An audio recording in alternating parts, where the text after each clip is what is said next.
बिस्मिल्लाहिर्रहमानिर्रहीम, अस्सलाम वालेकुम। Welcome to our channel MK preparation. Myself Mohammad Azam Mukhtar from education department. Students, आज हम डिस्कस करने जा रहे हैं स्कूल ऑर्गेनाइजेशन एंड मैनेजमेंट का सेकंड लेक्चर, जिसपे हम डिस्कस करेंगे डिसीजन मेकिंग क्या होती है, स्टेप्स इन डिसीजन मेकिंग, कौन कौन से स्टेप्स जो है वो डिसीजन मेकिंग में शामिल हैं। इसके अलावा जो है वो स्कूल मैनेजमेंट पे हम बात करेंगे, क्लासरूम मैनेजमेंट पे बात करेंगे, importance and significance of school classroom management, styles of classroom management, different style होते हैं क्लासरूम मैनेजमेंट के, उनको डिस्कस करेंगे और किन चैलेंजेस का एक टीचर्स को सामना करना पड़ता है क्लासरूम को मैनेज करने में, strategies to overcome these challenges, और कौन कौन सी स्ट्रेटजीज जो है वो टीचर यूज कर सकता है इन चैलेंजेस को ओवरकम करने के लिए।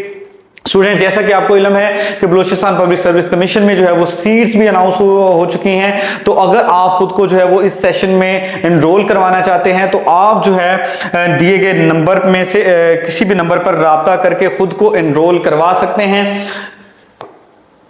चलते हैं अपने टॉपिक की जानिब। सबसे पहले हम बात करेंगे डिसीजन मेकिंग। डिसीजन मेकिंग क्या होती है? Decision making is a process of choosing the best option from the group of choices to solve a problem to achieve a goal. Decision making में हम क्या करते हैं कि हमारे पास डिफरेंट व्यूज होते हैं, हर बंदे से, हर स्टूडेंट से हम व्यूज लेते हैं, टीचर से व्यूज लेते हैं, और फिर उन व्यूज में से जो बेस्ट ऑप्शन होता है उसको हम चूज कर लेते हैं। उसको चूज करने के बाद हम क्या करते हैं, उसको जो है वो अप्लाई करते हैं। किसके लिए? ताकि जो भी हमें प्रॉब्लम है उसको जो है वो हम सॉल्व कर सकें और अपना मकसद जो है वो हासिल कर सकें। अगर हम बात करें स्टेप्स इन डिसीजन मेकिंग, कौन कौन से स्टेप्स होते हैं, तो इसमें जो है वो सबसे पहला जो स्टेप होता है वो होता है आइडेंटिफाई द प्रॉब्लम। आपने प्रॉब्लम को आइडेंटिफाई करना है कि प्रॉब्लम है क्या, प्रॉब्लम की रूट काजेस क्या है, कैसे प्रॉब्लम आई है, understand what decisions need to be made. और आपने इसमें यहां पे ये फैसला करना होता है कि हमने जो है वो इस प्रॉब्लम को समझने के बाद इसको हल कैसे करना है। सेकंड नंबर पे आ जाता है गैदर इंफॉर्मेशन। जब आपने प्रॉब्लम को आइडेंटिफाई कर लिया, आपको पता चल गया कि प्रॉब्लम कैसे आई है, क्या प्रॉब्लम है, उसके बाद आप उसके मुतल्लिका जो है वो इंफॉर्मेशन जो है वो कलेक्ट करते हैं कि इसको जो है वो सॉल्व कैसे किया जाए। कलेक्ट फैक्ट्स, फैक्ट्स को कलेक्ट करते हैं, डाटा रिलेटेड टू प्रॉब्लम, और जो भी डाटा उस प्रॉब्लम से रिलेटेड होता है कि ये प्रॉब्लम कैसे हुई है या इसका हल क्या क्या हो सकता है, वो सारी चीजें जो है वो आप यहाँ पे कलेक्ट करते हैं। नंबर 3 पे आता है लिस्ट द ऑप्शन। जो भी आपके पास पॉसिबल चॉइसेस होती हैं, जो भी आपके पास पॉसिबल सॉल्यूशंस होते हैं, आप उनकी लिस्ट बना लेते हैं कि ये जो है वो सॉल्यूशंस हैं जो हम चूज कर सकते हैं। Weigh the option, this means to carefully compare the advantage and disadvantages of each possible choices. जो आपके पास चॉइसेस हैं, जो आपने लिस्ट की हैं, उनमें से आपने उनके क्या करना है, एडवांटेज देखने हैं, क्या फायदे हैं, क्या नुकसान हैं उनमें, उनको देखते हुए आपने जो है वो बिफोर मेकिंग अ डिसीजन, तो आपने जो है वो डिसीजन लेने से पहले उनके फायदे देखने हैं, उनके नुकसान देखने हैं कि ये जो हमारे पास चॉइसेस हैं इनमें से कौन सी जो है वो बेस्ट चॉइस है। फिर जो बेस्ट चॉइस आपको मिलती है उसको आप सिलेक्ट कर लेते हैं अबाउट व्हाट इज गुड और बैड अबाउट ईच वन। हर चीज के बारे में उसके अच्छे पॉइंट और उसके बुरे पॉइंट, एडवांटेज डिसएडवांटेज को देखने के बाद जो है वो आप फैसला करते हैं। If you are deciding whether to study alone in a group, for अगर आप इसकी एग्जांपल ले लें तो इसमें आप ये फैसला करते हैं कि अगर आपने जो है वो अकेले में स्टडी करनी है वो ज्यादा आपके लिए बेनिफिशियल है या ग्रुप में स्टडी करना आपके लिए ज्यादा बेनिफिशियल है।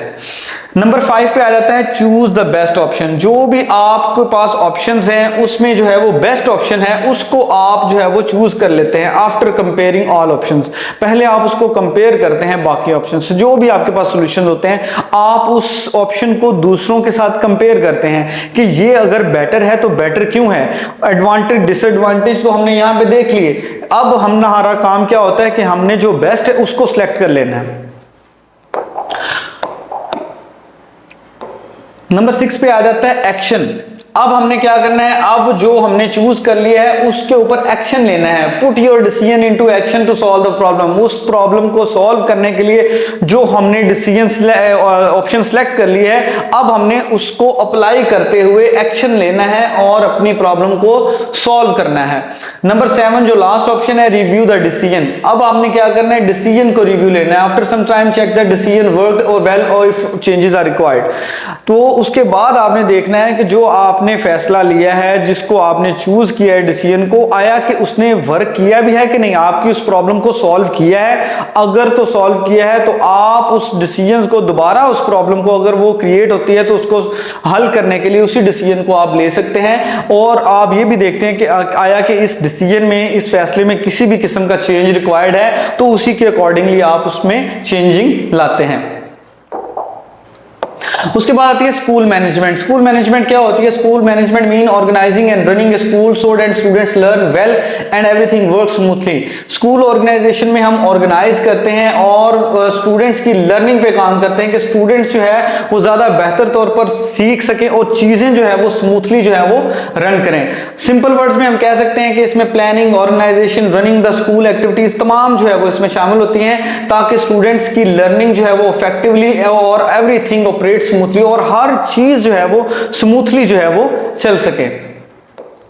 In school, the principal plans timetable, make sure teachers have what they need. एक जो स्कूल है उसमें जो प्रिंसिपल क्या करता है, टाइम टेबल्स को प्लान करता है और इस बात को श्योर करता है कि टीचर्स को किस चीज की जरूरत है और उनकी क्या प्रॉब्लम्स हैं। अगर एक स्टूडेंट जो है, इफ स्टूडेंट्स फाइट, अगर एक स्टूडेंट किसी स्टूडेंट से झगड़ा करता है तो क्या किया जाता है, उसके पेरेंट्स को उस बच्चे के बारे में बताया जाता है कि आपके बच्चे की ये कंप्लेन है और उस मसले को, उस प्रॉब्लम को उसका हल तलाश किया जाता है। स्कूल मैनेजमेंट इंक्लूड्स, अब हम बात कर लेते हैं स्कूल मैनेजमेंट में क्या क्या चीजें शामिल होती हैं।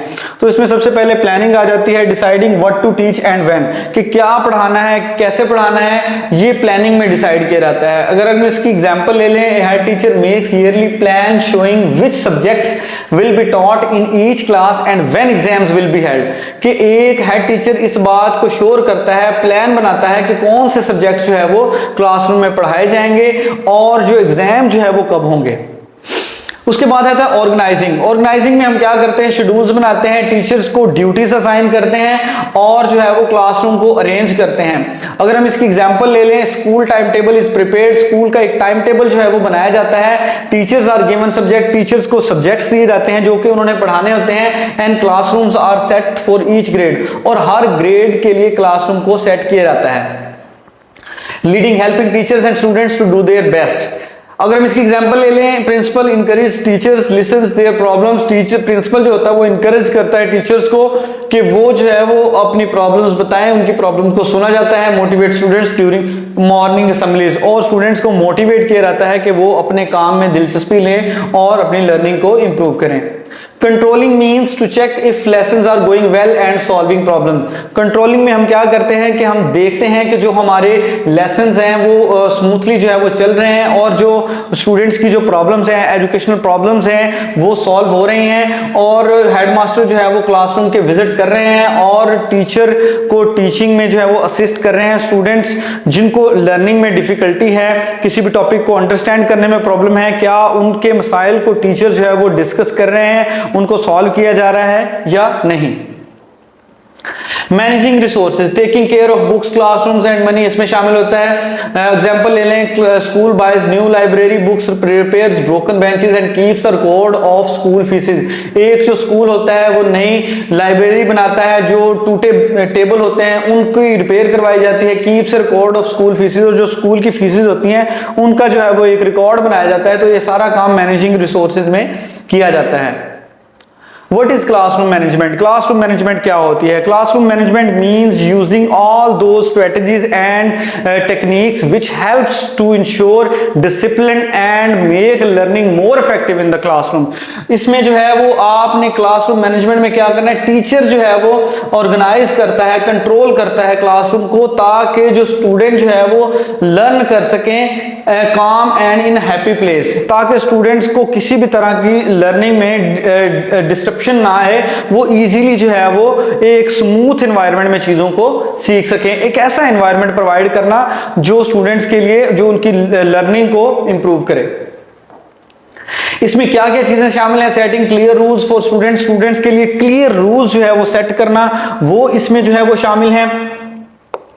इसके अलावा keeping students focused on task, जो भी आपका टास्क है उसमें स्टूडेंट को फोकस्ड रखना कि जो काम उन्होंने करना है उसी के ऊपर वो जो है वो टीम वर्क करें और उस टास्क को कंप्लीट करें। हैंडलिंग प्रॉब्लम्स लाइक नॉइज और डिस्ट्रप्शन, जो भी प्रॉब्लम्स है, नॉइज शोर है क्लासरूम में, डिस्ट्रैक्शन है, गैर जरूरी सवालात बच्चे करते हैं, या एक तवज्जो जो है वो टीचर्स की एक जगह से हटाने के लिए जो है वो शोर करते हैं, बच्चों को डिस्टर्ब करते हैं, तो इन चीजों को हैंडल करना। Making the classroom safe and respectful peace, एक क्लासरूम में ऐसा एनवायरनमेंट क्रिएट करना जिसमें सारे बच्चे एक दूसरे की रिस्पेक्ट करें, एक दूसरे को ऑनर दें। अगर हम इसकी एग्जांपल ले लें, a teacher tells students to raise their hands before speaking, gently reminds them to see the task during lessons. एक टीचर जो है वो बच्चों को बताता है कि अगर आपकी कोई क्यूरी है, टीचर ने टॉपिक पढ़ा दिया, बच्चों ने अंडरस्टैंड कर लिया, उसके बाद बच्चों की क्यूरीज होती हैं, तो बच्चों को बताया जाता है कि अगर आपको किसी भी किस्म की क्यूरी है तो रिस्पेक्टफुल वे में जस्ट रेज योर हैंड, आप अपना हाथ खड़ा करें। क्योंकि एक क्लास में बहुत सारे स्टूडेंट्स होते हैं, अगर एक ही टाइम पे बच्चे सवाल करना शुरू कर देंगे तो टीचर उनको आंसर नहीं कर पाएगा। तो बच्चे जो है उनको बताया जाता है कि अगर आपकी क्यूरी है तो आप अपना हाथ उठाएं, टीचर्स आपकी वन बाय वन आपकी क्यूरीज को सॉल्व करेंगे, आपको बता देंगे उसके बारे में। Importance significance of classroom management, importance क्या है क्लासरूम मैनेजमेंट की? इसमें हेल्प स्टूडेंट्स फोकस, इसमें स्टूडेंट्स की हेल्प की जाती है ताकि वो ज्यादा से ज्यादा अपना फोकस जो है वो अपनी स्टडीज पे बना सकें। When the teacher keeps noise low students can listen better, जब क्लासरूम में शोर को कम कर दिया जाएगा तो ऑटोमेटिकली स्टूडेंट्स जो है वो बेहतर तौर पे एक दूसरे को सुन सकते हैं। क्रिएट्स ए सेफ एनवायरनमेंट, एक सेफ एनवायरनमेंट बनाना जिसमें सबको जो है वो इज्जत दी जाती है और वहां पे जो है वो विदाउट किसी भी डर के जो है वो बच्चे जो है वो सीख सकते हैं। तो ये कब होगा? जब क्लियर रूल्स होंगे, stop bullying, make the classroom friendly, बच्चे जो है वो जब एक दूसरे को तंग नहीं करेंगे तो ऑटोमेटिकली एक सेफ लर्निंग एनवायरनमेंट जो है वो क्रिएट होगा। सेविंग टीचिंग टाइम, इसमें जो है वो टीचिंग टाइम को सेव करना। Less time is lost in handling students problem, so more time in learning and guiding the student. जब कम से कम वक्त जो है वो स्टूडेंट्स के झगड़े हल करने में लगेगा तो ऑटोमेटिकली ज्यादा से ज्यादा टाइम स्टूडेंट्स की लर्निंग में, डिफरेंट एक्टिविटीज करवाने में लगेगा और जो है वो इससे जो है वो स्टूडेंट्स की लर्निंग में इंप्रूवमेंट आएगी। Teacher can teach more because of students follow the instruction, teacher जो है वो ज्यादा बेहतर तरीके से पढ़ा सकता है अगर बच्चे जो है वो इंस्ट्रक्शंस को फॉलो करें। इंप्रूव स्टूडेंट्स बिहेवियर, तो जो गुड क्लासरूम मैनेजमेंट होती है उसमें जो है वो स्टूडेंट्स का बिहेवियर इंप्रूव होता है। Good management teaches students how to behave well and follow the rule, good management में जो है वो बताती है कि आपने किस तरह रूल्स को फॉलो करना है, टीचर्स की बात को सुनना है। Students learn to raise their hands before speaking, बच्चे जो है वो पहले हाथ उठाते हैं किसी भी किस्म की क्यूरी को पूछने के लिए, कोई भी बात करने के लिए। इंकरेज रिस्पॉन्सिबिलिटी, यहाँ पे students learn to take care of themselves and their classmates, यहाँ पे बच्चे जो है वो रिस्पॉन्सिबिलिटी लेते हैं, जिम्मेदारी लेते हैं अपने काम की।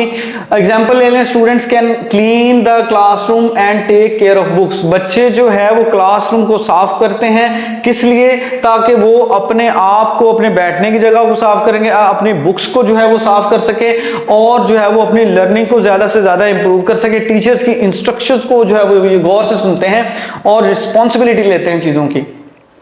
स्पोर्ट्स पॉजिटिव लर्निंग एनवायरनमेंट, तो यहां पे क्या होता है कि सपोर्ट किया जाता है पॉजिटिव लर्निंग एनवायरनमेंट को। ये कैसे पॉसिबल है? Becomes classroom becomes a happy place where students enjoy and learning.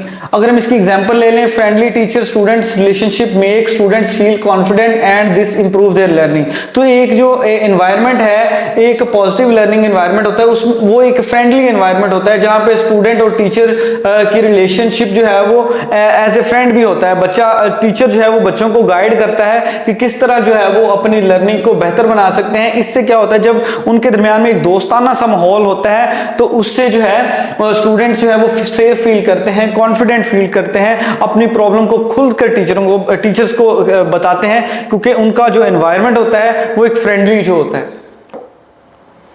Increase student participation, तो इसमें जो है वो स्टूडेंट की पार्टिसिपेशन जो है वो बढ़ाई जाती है, student feel comfortable sharing ideas and asking question. जो गुड क्लासरूम मैनेजमेंट होती है उसमें जो है वो स्टूडेंट की पार्टिसिपेशन जो है वो बढ़ती है, स्टूडेंट जो है वो कंफर्टेबली अपने आइडियाज को शेयर करते हैं, किसी भी तरह की उनको जो है वो हेजिटेशन नहीं होती, वो अपने आइडियाज को टीचर्स को बताते हैं। Help manage different learning needs. Teacher can support students who learn differently or need help. जो बच्चों को जरूरत होती है हेल्प की, टीचर जो है वो उनको गाइड करता है। एग्जाम्पल अगर हम इसकी ले लें, teacher gives extra time to the student who struggle with reading. Teacher जो है वो उन स्टूडेंट्स को एक्स्ट्रा टाइम देता है जिनको किसी भी तरह की रीडिंग में डिफिकल्टी होती है, मैथ में डिफिकल्टी होती है, तो उनको जो है वो डिफरेंट ऐप के जरिए से जो है वो एक्सरसाइजेस करवाई जाती हैं। टैब पे जो है वो इस तरह की गेमिफिकेशन के जरिए से उनको उनकी लर्निंग को इंप्रूव किया जाता है। तो ये जो help manage different learning needs, तो according to students needs instructions को सेट किया जाता है।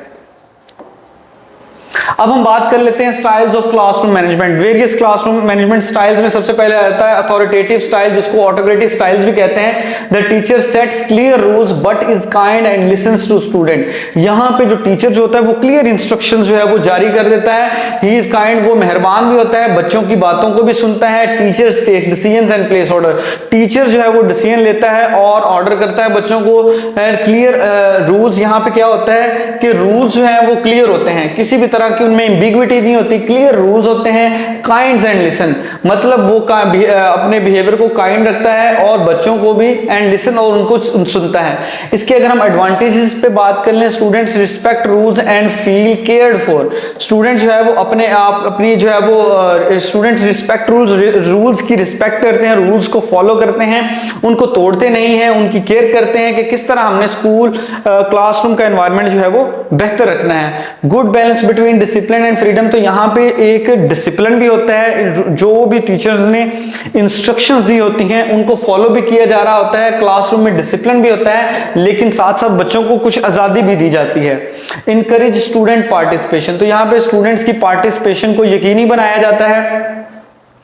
डिसएडवांटेज की बात कर लें तो takes time to build trust and explain rules, तो जो इसमें वक्त लगता है कि टीचर जो है वो एक ट्रस्ट कायम कर सके बच्चों के दरमियान। एक्सप्लेन रूल्स को एक्सप्लेन करने में इसमें वक्त लगता है, बच्चे जो है वो जल्दी जो है वो ट्रस्ट बिल्ड अप नहीं कर पाते। Not easy if the teacher is too strict और टू रिलैक्स, तो ये एक आसान काम नहीं है। अगर जो है एक टीचर बहुत ज्यादा स्ट्रिक्ट है या बहुत ही ज्यादा रिलैक्स्ड है, तो ये जो मैनेजमेंट स्टाइल है उसको जो है वो अडॉप्ट नहीं किया जा सकता। बैलेंस्ड होना चाहिए, उसमें बैलेंस होगा तो फिर जो है वो हम इस स्टाइल को कर सकते हैं। उसके बाद आता है authoritarian style. The teacher has strict rules, expects students to follow without questions. यहां पे स्ट्रिक्ट रूल्स होते हैं, एक्सपेक्ट्स ओबीडियंस, और टीचर एक्सपेक्ट करता है कि बच्चे जो है वो उसकी बात को मानेंगे। तो यहाँ पे थोड़ा सा चेंज है, यहाँ पे स्ट्रिक्ट रूल्स हैं और उनको जो है वो टीचर इंप्लीमेंट करता है।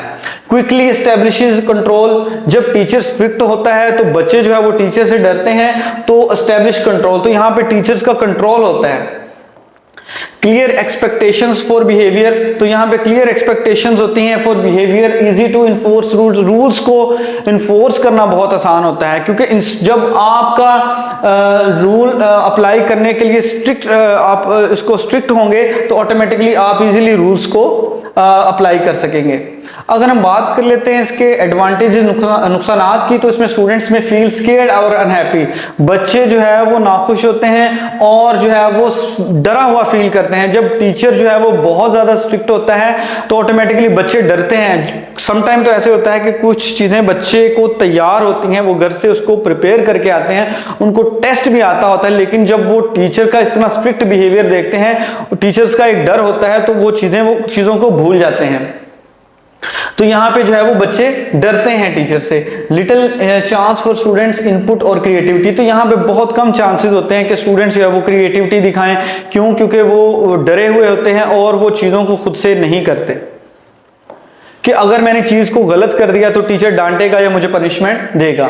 Teacher demand silence and punishes students immediately if they break the rule. तो यहाँ पे क्या होता है कि टीचर जो है वो डिमांड करता है कि क्लासरूम में जो है वो खामोशी होनी चाहिए और जो मैं काम दूं वो बच्चे करके आए, और अगर वो ऐसा नहीं करते तो उनको जो है वो सजा दी जाती है रूल्स तोड़ने की वजह से। Permissive style, the teacher is very relax and let students do what they want. यहाँ पे क्या होता है, परमिसिव स्टाइल में जो टीचर होता है वो बहुत रिलैक्स होता है और वो चाहता है कि स्टूडेंट्स को जो है वो फ्रीडम दी जाए। बच्चे जो है वो अपनी आज़ादी से जो करना चाहते हैं, जिस टॉपिक को जैसे पढ़ना चाहते हैं उसकी के अकॉर्डिंगली जो है वो उसको पढ़ सकें। तो इसमें वेरी रिलैक्स्ड एनवायरनमेंट होता है, बहुत कम रूल्स होते हैं, ये इसकी कैरेक्टरिस्टिक्स मेन है। अगर हम इसके फायदे की बात कर लें, students feel free and comfortable. यहाँ पे स्टूडेंट्स जो है वो अपने आप को फ्री फील करते हैं, कंफर्टेबल फील करते हैं। इनकरेज क्रिएटिविटी एंड डिपेंडेंस, यहाँ पे क्रिएटिविटी को इनकरेज किया जाता है। Less conflict over rules. Disadvantage की अगर हम बात कर लें, can lead to disorder distraction. It means that something might cause confusion, lack of control और make it hard for students to focus. Definitely जब आपका बहुत रिलैक्स एनवायरनमेंट होगा तो बच्चे जो है वो रूल्स को तोड़ेंगे और लैक ऑफ डिसिप्लिन होगा। डिसिप्लिन को मेंटेन आपके लिए करना मुश्किल जो है वो एक टीचर्स के लिए हो जाएगा। Students may not learn discipline और रिस्पॉन्सिबिलिटी। बच्चे जो है यहाँ पे रिस्पॉन्सिबल नहीं होते और उनमें जो है वो डिसिप्लिन की जो है वो कमी जो है वो देखने को मिलती है। अगर हम एग्जाम्पल ले लें, students can talk move around freely and teachers rarely enforce rules. बच्चे जो है वो शोर करते दिखाई देते हैं, टीचर रियरली इन्फोर्स रूल, और टीचर जो है वो रूल्स जो है वो इन्फोर्स नहीं करता। In this way students learning में सफर बैडली। तो इससे क्या होता है कि स्टूडेंट्स की जो लर्निंग होती है उस पर बहुत बुरा असर पड़ता है। डेमोक्रेटिक एनवायरनमेंट आ जाता है, ये म्यूचुअल शेयरिंग पे बेस करता है। Teacher and students share decision making rules. यहाँ पे जो टीचर होता है वो अपने आइडियाज को शेयर करता है, स्टूडेंट्स जो होते हैं वो अपने आइडियाज को शेयर करते हैं। जो भी बेस्ट आइडिया होता है उसके अकॉर्डिंगली जो है वो क्लासरूम को जो है वो रन किया जाता है। Teacher and students involve in decision making. बच्चे और जो स्टूडेंट्स होते हैं और टीचर होता है वो इन्वॉल्व होते हैं डिसीजन मेकिंग में। Everything is agreed on by majority. और जिस चीज को मेजोरिटी क्लासरूम में जो बच्चे जो है मेजोरिटी सिलेक्ट कर लेते हैं, टीचर सिलेक्ट कर लेता है, उसी चीज को जो है वो इन्फोर्स किया जाता है। अगर हम इसी एडवांटेज पे बात करें, students feel involved and respected. बच्चे यहाँ पे अपने आप को इन्वॉल्व फील करते हैं, रिस्पेक्टेड फील करते हैं कि हमने जो भी बात कही है, जिस बात पे मेजोरिटी एग्री है, उसको जो है वो वैल्यू दी गई है।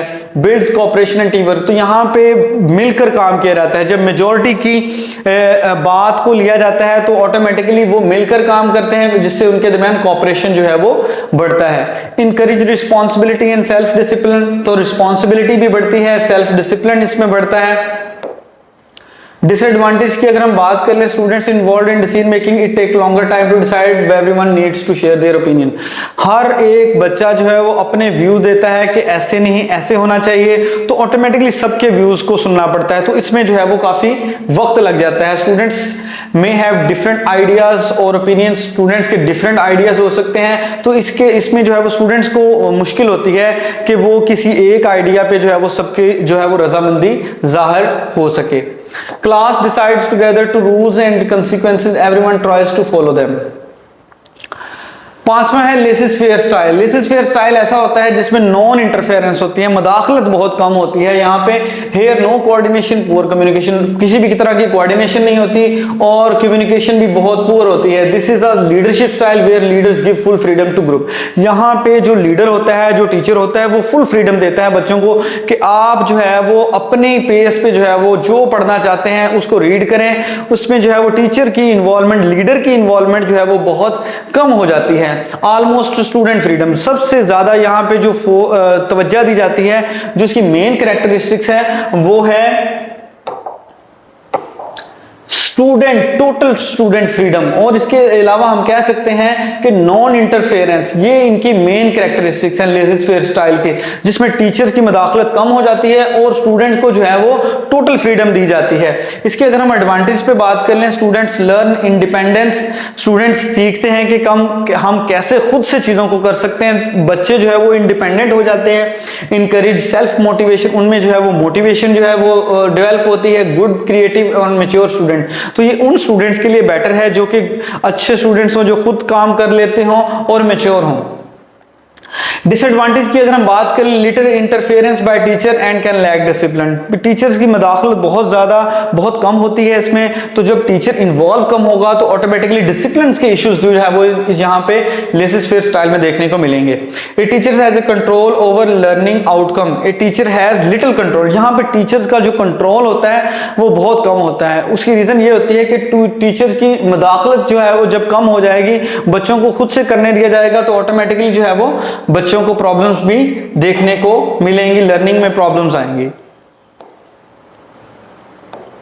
It is concluded that different teachers manage classroom differently। इससे आप ये नतीजा अखज़ करते हैं कि जो डिफरेंट टीचर्स होते हैं उनका एक अपना अंदाज होता है पढ़ाने का, एक अपना स्टाइल होता है कि वो किस तरीके से क्लासरूम को मैनेज करते हैं। कुछ जो है वो स्ट्रिक्ट होते हैं, कुछ रिलैक्स्ड होते हैं, कुछ क्या चाहते हैं कि बच्चों को इन्वॉल्व किया जाए, जो है वो एक टीम वर्क के तौर पर जो है वो क्लासरूम में काम किया जाए। तो इसके अपने फायदे, और ये बेस करता है नीड पे कि उस वक्त ज़रूरत कैसी। अगर क्लासरूम का एनवायरनमेंट ऐसा है कि टीचर को स्ट्रिक्ट होना चाहिए तो उस टीचर को स्ट्रिक्ट हो जाना चाहिए। अगर एनवायरनमेंट क्लासरूम का ऐसा है कि बच्चा जो है वो डरता है और टीचर अगर स्ट्रिक्ट होगा तो बच्चा जो है वो पढ़ाई से भागेगा, तो वहां पे टीचर को जो है वो नरम होना पड़ेगा, सॉफ्ट होना पड़ेगा। लेकिन अगर बच्चा जो है वो काम नहीं करता तो एक टीचर को स्ट्रिक्ट, अपने आप को अडेप्टेबिलिटी होनी चाहिए कि वो अपने आप को फौरन जो है वो सिचुएशन के हिसाब से एडजस्ट कर ले कि किस तरह का एनवायरनमेंट रिक्वायर्ड है।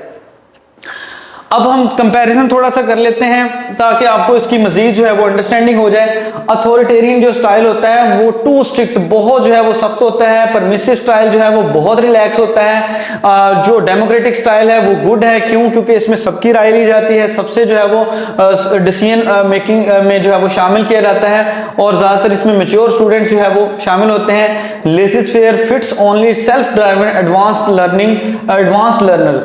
तो जो लेसिस फेयर का स्टाइल है वो ज्यादातर अप्लाई किया जा सकता है सेल्फ ड्राइवन और एडवांस्ड लर्नर पे। उसकी रीजन क्या है?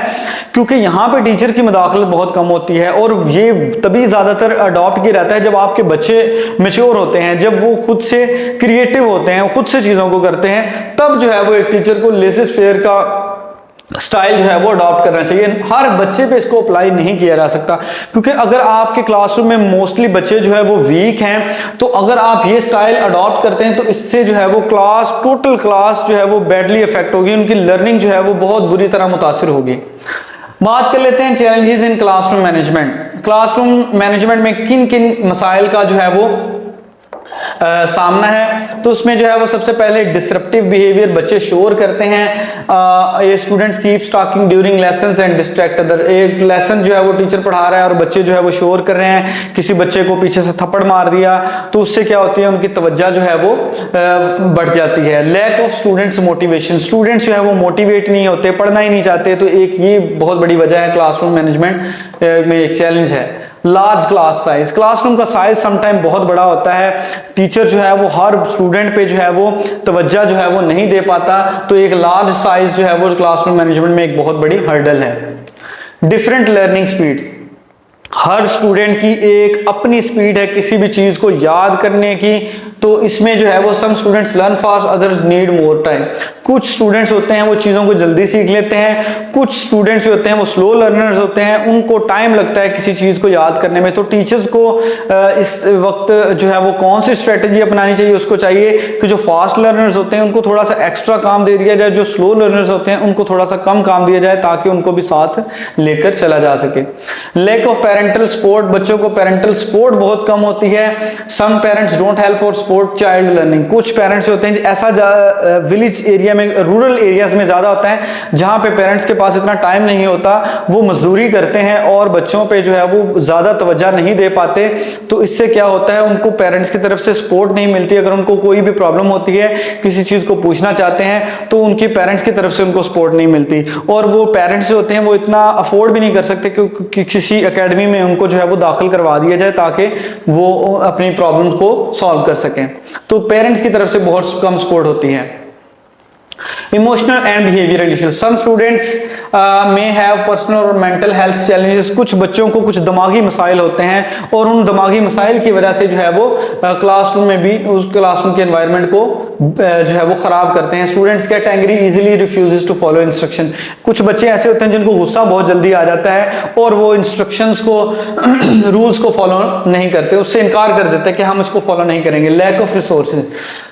नॉट इनफ बुक्स मटेरियल और टेक्नोलॉजी इन द क्लास. जब क्लासरूम में मटेरियल की कमी होगी, रिसोर्सेज की कमी होगी, तो ऑटोमेटिकली क्लासरूम का एनवायरनमेंट जो है वो खराब होगा, उसमें जो है वो प्रॉब्लम्स आएंगी. Time management problems. Not enough time to finish teaching everything plan. जो भी टीचर ने प्लान किया है अगर उसको डिलीवर करने के लिए टाइम की जो है वो कमी होगी. जैसे एक पीरियड होता है उसका 45 मिनट्स का ड्यूरेशन है और जो टॉपिक है वो मिनिमम जो है वो 1 आवर तक जाना चाहिए, तो टीचर के लिए मुश्किल हो जाता है कि वो उस टाइम में जो है वो उसको मैनेज कर सके. Strategies to overcome this challenges. इन स्ट्रेटेजीज को ओवरकम करने के लिए जो हमने ऊपर डिस्कस किए हैं, हम क्या क्या कर सकते हैं. डिसरप्टिव बिहेवियर की हमने बात की थी, बच्चे क्लास में शोर करते हैं, तो इसको क्लियर करने के लिए क्या होना चाहिए. Set clear rules. Clear rules. Teachers को क्लियर इंस्ट्रक्शंस जो है वो दे देनी चाहिए कि अगर किसी ने शोर किया तो उसको जो है वो पनिशमेंट मिलेगी, और अगर वो कोई बच्चा कोई शोर करे तो उसको वाकई ही पनिशमेंट दी जाए. तो इसका मतलब आपने क्लियर रूल जो सेट किए हैं उसको आप इंप्लीमेंट भी कर रहे हैं. Lack of students motivation. अगर स्टूडेंट्स में लैक ऑफ मोटिवेशन है तो आप क्या करेंगे. Use fun activities and praise student. तो आपने क्या करना है कि ऐसी एक्टिविटीज शामिल करनी है जिसमें वो बच्चा मोटिवेट होकर शामिल करे, अपने आप को शामिल करे जो उसके इंटरेस्ट के अकॉर्डिंग है, और बच्चे की तारीफ करे अगर वो अच्छा परफॉर्म करता है. क्लास का साइज बहुत बड़ा है, हमने पहले डिस्कस किया था. तो आपने क्या करना है कि क्लासरूम का जो तादाद बहुत ज्यादा, उसको ग्रुप्स में डिवाइड कर देना है, छोटे छोटे ग्रुप्स बना देने हैं. तो इससे क्या होता है, हर ग्रुप्स में एक जो है वो फास्ट लर्नर है वो जरूर शामिल होना चाहिए, जो कि एज ए टीचर, जिस तरह एक टीचर क्लासरूम को लेकर चलता है, वो उस ग्रुप को, वो बच्चा जो फास्ट लर्नर होगा वो इस तरह लेकर चलेगा, तो टीचर का बर्डन इसमें कम हो जाएगा. Different learning speeds. हमने बात की थी कि हर बच्चा एक जैसी सलाहियत नहीं रखता, किसी की स्पीड ज्यादा होती है लर्निंग की, कोई स्लो लर्नर होता है. तो इसमें जो है वो जो बच्चे स्लो लर्नर होते हैं उनको जो है वो ज्यादा हेल्प दी जाए, और जो फास्ट लर्नर होते हैं उनको थोड़ी सी कम हेल्प दी जाए, तो ऑटोमेटिकली इस इशू को रिजॉल्व किया जा सकता है. Lack of parental support. Keep simple communication with parents, call messages, short notice.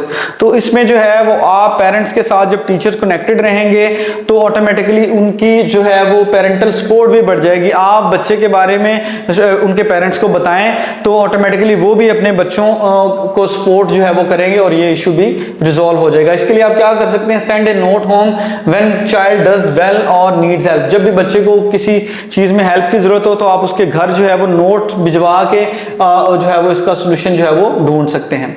Emotional और बिहेवियरल इश्यूज. बच्चे को इमोशनल बिहेवियरल इश्यूज हैं, जैसे मैंने आपको पहले बताया, बच्चा बहुत जल्द गुस्सा कर लेता है. तो इस तरह के बिहेवियर को रिजॉल्व करने के लिए आप क्या कर सकते हैं, किस स्ट्रेटेजी को बना सकते हैं. Show care, be patient and talk privately with the student. तो उस बच्चे को केयर शो करें कि आप उस बच्चे की केयर करते हैं. उस बच्चे को थोड़ा सा क्लासरूम से बाहर लेके जाएं, उससे पूछें बेटा आपको क्या मसला है, क्या ऐसी क्या बात है जिसकी वजह से आप अपनी स्टडी में जो है वो इंटरेस्ट नहीं ले रहे. तो वो बच्चा, जब आप उसको उसके साथ एक फ्रेंडली सा एनवायरनमेंट बनाएंगे तो ऑटोमेटिकली वो आपको अपनी वजूहात बताएगा जिसकी वजह से वो अग्रेसिव बिहेवियर जो है वो शो कर रहा होता है. Lack of resources. रिसोर्सेज की कमी होती है. Use what's available creatively and share materials. If are not enough books, pair students to share और use blackboard more. Resources की कमी है तो आपने क्या करना है, जो भी आपके पास अवेलेबल रिसोर्सेज हैं, जो मटेरियल है उसको शेयर करना है, कोशिश करना है उसी के साथ उसको मैनेज करें. Time management problems. Plans lessons clearly and keep track of time. Time management का प्रॉब्लम है तो आप अपने लेसन्स को प्लान करें, इस तरह से प्लान करें कि जो आपका टाइम है वो उसी के अंदर आप जो है वो उनको मैनेज करें. जब आप अपने लेसन्स को प्लान करेंगे तो ऑटोमेटिकली आप उस टाइम के अंदर अंदर अपने लेक्चर को डिलीवर भी कर पाएंगे. स्कूल ऑर्गेनाइजेशन एंड मैनेजमेंट के कुछ एमसीक्यूज को डिस्कस कर लेते हैं। What is the first step in decision making process? Decision making process का पहला स्टेप होता है आइडेंटिफाई द प्रॉब्लम। प्रॉब्लम को आइडेंटिफाई करना कि प्रॉब्लम जो है वो कैसे जो है वो आई है, इसके रूट काजेस क्या है, इसको आइडेंटिफाई करना पहला स्टेप होता है। दूसरा प्रोसेस इसका होता है इंफॉर्मेशन गैदर करना। Which of the following not part of school management? तो इसमें से स्कूल मैनेजमेंट का कौन सा पार्ट नहीं है? Teaching students directly. तो टीचिंग स्टूडेंट्स डायरेक्टली, स्टूडेंट्स को डायरेक्टली पढ़ाना, ये जो है वो इसका पार्ट नहीं है। तो option C is the correct answer. What does classroom management primarily involve? जो क्लासरूम मैनेजमेंट होती है उसमें प्राइमरली क्या चीज इन्वॉल्व होती है? तो करेक्ट आंसर है इसका organising and controlling classroom to ensure learning in a calm environment. तो ऑर्गेनाइज करना, कंट्रोल करना क्लासरूम को, ताकि आप लर्निंग को एक पीसफुल एनवायरनमेंट में जो है वो रन कर सकें। Which classroom management style combines clear rules and kindness listening to students? तो हमने पढ़ा था कि अथॉरिटेटिव स्टाइल जो है वो ऐसा है जिसमें जो है वो क्लियर रूल्स होते हैं, इंस्ट्रक्शंस होती हैं, टीचर काइंड होता है, बच्चों की मसाइल्स को भी सुनता है और उनको सॉल्व करता है। A teacher who allows students to choose what and how they learn with minimal interfere uses which management style? तो ये लेज़र-फेयर का स्टाइल है जिसमें टीचर्स की इन्वॉल्वमेंट जो है वो बहुत कम होती है। तो option D is the correct answer. What is the common challenge of classroom management? Classroom management में सबसे कॉमन चैलेंज क्या है? Disruptive behaviour such as talking और शाउटिंग। बच्चे जो है वो क्लासरूम में बहुत ज्यादा शोर करते हैं, एक दूसरे को तंग करते हैं, टीचर से गैर जरूरी सवाल करते हैं, एक दूसरे से जो है वो झगड़ते हैं। तो ये एक मेन इशू है डिसरप्टिव बिहेवियर। तो option B is the correct answer. What is a good strategies to handle lack of students motivation? एक बच्चा जो है वो lack of motivation है तो उसको कैसे जो है वो स्ट्रेटेजी अपनाई जाए कि इस चीज को इसका हल तलाश किया जाए? तो इसके लिए जो है वो use fun activities and praise student. बच्चों के लिए फन एक्टिविटीज जो है वो शामिल की जाए और बच्चों को अप्रिशिएट किया जाए। अगर कोई बच्चा अच्छा काम करता है तो आपने उसको अप्रिशिएट करना है, बजाय ये कि जस्ट उसका काम चेक कर दिया, उसको गुड दे दें, उसको स्टार दे दें, तो ऑटोमेटिकली उसकी जो है वो तवज्जो भी बढ़ती है और वो मोटिवेट भी होता है मजीद काम करने के लिए। How a teacher manage a large class size effectively? किस तरह एक टीचर जो है वो बड़ी क्लास को इफेक्टिवली मैनेज कर सकता है? तो इसमें डिवाइड कर देना है आपने, जो टोटल क्लास है उसको ग्रुप्स में डिवाइड कर देना है, जैसे हमने पहले पढ़ा है। Which classroom management style balances clear rules and kindness and listening to students? तो अथॉरिटेटिव स्टाइल है, ऑप्शन सी इसका करेक्ट आंसर है। What is the disadvantage of authoritarian style? Authoritarian style का सबसे बड़ा डिसएडवांटेज क्या है? बच्चे जो है वो टीचर से डरते हैं क्योंकि स्ट्रिक्ट एनवायरनमेंट होता है, तो बच्चे जो है वो शेयर नहीं करते अपनी चीजों को और वो टीचर से डरते हैं। Which style allows students to have most complete freedom and little guidance? तो लेज़र-फेयर का जो स्टाइल है टीचिंग, उसमें जो है वो टीचर्स की इन्वॉल्वमेंट बहुत कम होती है और फ्रीडम जो है वो बच्चों को ज्यादा दी जाती है। तो option D is the correct answer. Which classroom management style involves teachers and students sharing decision making and rules? कौन सा ऐसा मैनेजमेंट स्टाइल है जहां पे बच्चे और टीचर जो है वो मिक्स जो है वो फैसला लेते हैं, चीजों को जो है वो म्यूचुअल अंडरस्टैंडिंग से जो है वो सॉल्व किया जाता है? तो वो डेमोक्रेटिक स्टाइल जो है वो मैनेजमेंट का है जिसमें म्यूचुअल अंडरस्टैंडिंग होती है, sharing decision making. What is the disadvantage of permissive style? जो permissive स्टाइल है उसका जो मेन डिसएडवांटेज क्या है? Quickly establish control, encourage responsibility and self-discipline can lead to disorder and distraction.